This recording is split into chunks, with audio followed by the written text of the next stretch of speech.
Class 8 में बच्चों जो एक्सरसाइज 8.3 है उसमें पहला प्रश्न, तो इस प्रश्न में आपको कुल राशि और चक्रवृद्धि ब्याज ज्ञात करना है। कुल राशि जिसे इंग्लिश में बोला जाता है अमाउंट, और आपको चक्रवृद्धि ब्याज जिसे इंग्लिश में बोलते हैं कंपाउंड इंटरेस्ट फाइंड करना है, आपको ज्ञात करना है। मेरी बात सुनो बच्चों, जब एक निर्धारित समय पूरा हो जाता है धन दिए हुए, तो उसके बाद जो हमें रकम वापस मिलती है वो ब्याज सहित मिलती है, वो हमें ब्याज सहित मिलती है। मतलब बच्चों जैसे आपने 5,000 रुपये 2 वर्ष के लिए दिए या 3 वर्ष के लिए दिए, तो कुल राशि का संदर्भ क्या होता है। देखो आप किसी को 5,000 रुपये 2 वर्ष के लिए दे रहे हो, उधार दे रहे हो, तो बच्चों इसका मीनिंग ये होगा कि 2 वर्ष बाद हमें वो 5,000 रुपये तो देगा ही देगा, प्लस हमें वो 5,000 रुपये का ब्याज भी देगा। तो इसका मीन्स हमें तो मिलेगा वो मूलधन प्लस ब्याज मिलेगा, मतलब प्रिंसिपल प्लस इंटरेस्ट मिलेगा।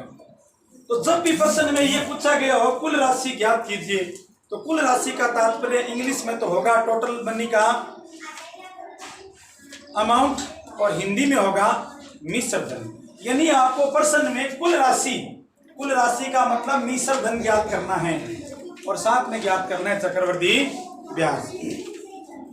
तो प्रश्न में जो मूलधन दिया हुआ है प्रिंसिपल, वो बच्चों अपने पास है 10,800 रुपये। धन ये है जिस पर लेन देन हो रहा है। दर जो है रेट वो है 12.5%। तो आप ये 12.5% है, इसको आप भिन्न में है, ये मिश्र भिन्न में मिक्स्ड फ्रैक्शन में इसको आप लिख सकते हो 12 × 24 और 1/25/2 25/2%। और आप इसको सरल हो जाए तो आप लिख सकते हो 12.5%, क्योंकि 25 में 2 का भाग देंगे तो 12.5 आएगा। यानी इस प्रश्न में दर है वो 12.5 है। आप 25 में 2 का भाग दोगे बच्चों 12.5 आएगा। फिर समय है बच्चों वो 3 वर्ष है, जो टाइम और पीरियड है लेन देन का वो 3 वर्ष है। हमें सबसे पहले ज्ञात करना है कुल राशि। जैसा कि मैंने बताया था कुल राशि का मतलब मिश्र धन है। कुल राशि का मतलब क्या है? मिश्र धन, जिसे इंग्लिश में अपने अमाउंट शब्द से रिप्रेजेंट करेंगे। तो मैं प्रश्न में पहले मिश्र धन ज्ञात करूंगा। तो मिश्र धन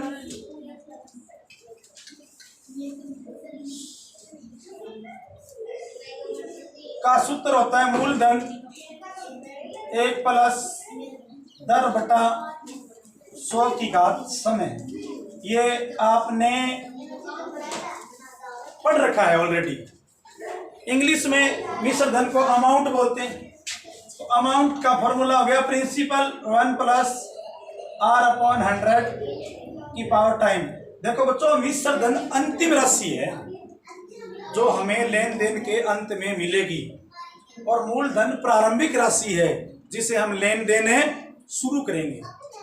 तो बहुत सारे टीचर्स यहाँ पर लिखते हैं अंतिम राशि और यहाँ लिखते हैं मूलधन की जगह प्रारंभिक राशि।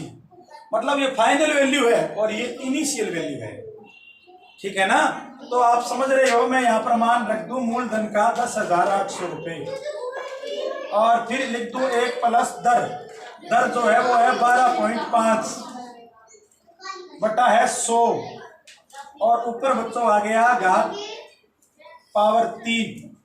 तो 10,800, ये पॉइंट को मैं उड़ा दूं, यहाँ लगा दूं 1,000। समझ में आ गई बात आपकी? तो बच्चों मेरे पास आंसर आ गया 1,000 का 1,000 हो गया।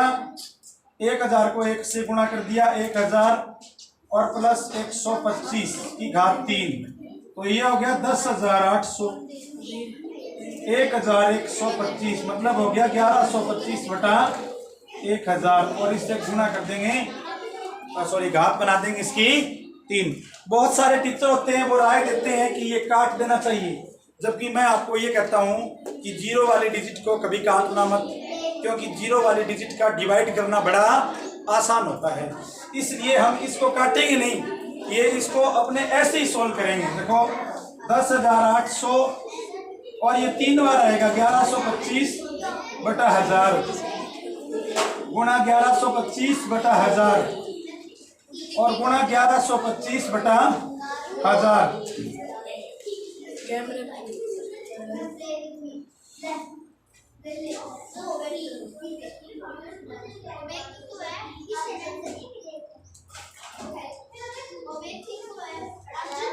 तो इसको 3 बार लिख दिया।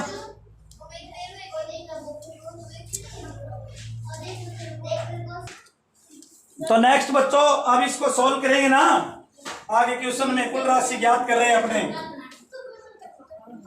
तो क्या करेंगे, देखो ये 2 जीरो है, 2 जीरो से मैं 2 जीरो, बस और कुछ मत काटना, आप सिर्फ 0 ही काटना। हालांकि मल्टीप्लाई थोड़ा बड़ा होगा, लेकिन आप ऐसे करोगे तो प्रश्न की गलत होने की कोई संभावना नहीं है। अक्सर बच्चे ये बच्चों इससे जो कंपाउंड इंटरेस्ट या चक्रवृद्धि ब्याज का सवाल होता है उसमें कैलकुलेशन ही टफ होती है, गणना 2 जीरो ये 3 ये और 3 ये। तो अब इसकी गणना करके जो इसका आंसर आएगा वो आप फास्टली कैलकुलेट करोगे। 108 को 1125 से गुणा कर दें तो 8 5 40, 4 8 2 16, 4 20, 8 एकम 8 2 10 1, 8 एकम 8 2 1 9, 9000 आ गया। गुणा में 0 0 0 और 0, गुणा में 5 2 1 1 आ गया। 0 0 5 9 2 11 1 1 2, ये आ गया बच्चों 121 500। कितना आ गया? 121 500, मतलब 1,21,500। तो बड़ा सरल हो गया। देखो आगे 500 गुणा में 1125 और गुणा में 1125। अब देखो नीचे 1 2 3 4 5 6 7 8, 1 2 3 4 5 6 7 8, तो 2 जीरो से बच्चों 2 जीरो काट दी ना। अब क्वेश्चन रह गया अपने पास कि 1215 जो है उसको 1125 से गुणा करें। 1215 को 1125 से गुणा करें। तो बच्चों आप लोग सोच रहे हो कि हमें गुणा करना तो आता ही है, फिर भी मैं सिखा रहा हूं आपको। बहुत सारे बच्चे सोचते हैं कितने बड़ा गुणा क्या करना है, प्रैक्टिस नहीं करते हैं, इसलिए प्रैक्टिस जरूरी है। 5 को 5 से किया, 5 5 25, 2 बच गए, 5 एकम 5 2 7 हो गई, 5 2 10, 1 बच गया, 5 एकम 5 1 6, गुणा में 5 2 10, 1 बच गया, 2 एकम 2 1 3, 2 2 4, 2 एकम 2, गुणा में ये आ गया 5 1 2 और 1, फिर गुणा में ये आ गया 5 1 2 1, ये आंसर आ गया 5 7 5 3 8, 6 4 10 11, 5 16, 2 1 3, 2 5 1 6, 2 1 3 और ये आ गया 13,66,875। तो अपने पास अब इसको और गुणा करना है। 13,66,875 को 1125 से और गुणा करना है।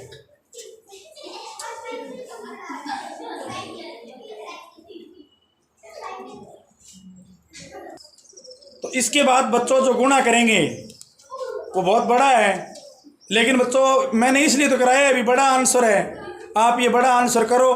बच्चे ये करते नहीं है कि ये क्वेश्चन तो हमें आता नहीं। देखो राइट आंसर निकाला है मैंने एकदम। इसके बाद इसको मल्टीप्लाई करेंगे तो ये आंसर आएगा, और 1 2 3 4 5 के बाद पॉइंट लगा देंगे तो अपने पास जो फाइनल अमाउंट आएगी राशि वो अपने पास आ रही है 15,377.44। अब पॉइंट के बाद सिर्फ 2 ही अंक लिखते हैं, इनको आप छोड़ सकते हो। तो ये बच्चों आंसर आ गया कि इतने वर्ष बाद हमें ये राशि चुकानी पड़ेगी। सामान्यतः बच्चों पेपर में ऐसे प्रश्न नहीं पूछते हैं क्योंकि इनकी कैलकुलेशन बड़ी टफ होती है। एक बच्चा मान लो ऐसे करता है तो सारा टाइम ऐसे ही लग जाता है, लेकिन फिर भी प्रैक्टिस होनी चाहिए। अब कह दिया कि चक्रवृद्धि ब्याज भी ज्ञात करो, तो ब्याज का जो सूत्र होता है ना, उसके लिए आप एक काम करोगे, मिश्र धन में से मूलधन घटा दोगे। मतलब जो इंटरेस्ट का फॉर्मूला है चाहे वो कोई भी हो, अमाउंट में से प्रिंसिपल माइनस कर दोगे। तो जो अमाउंट है वो कितनी है, सॉरी अमाउंट है 15,300, नहीं सही है 377.44, और इसमें से माइनस कर देंगे 10,800। 10,800 15,377 में से माइनस कर दो 10,800, तो बच्चों आ गया 7, 7, 13 में 8 गए 5, और ये आ गया 4,577 रुपये लगभग आ गया।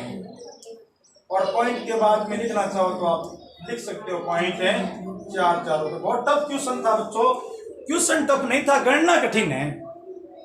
तो इस प्रकार से राइट आंसर निकला ही। आप यदि ऐसे करोगे तो सही आएगा।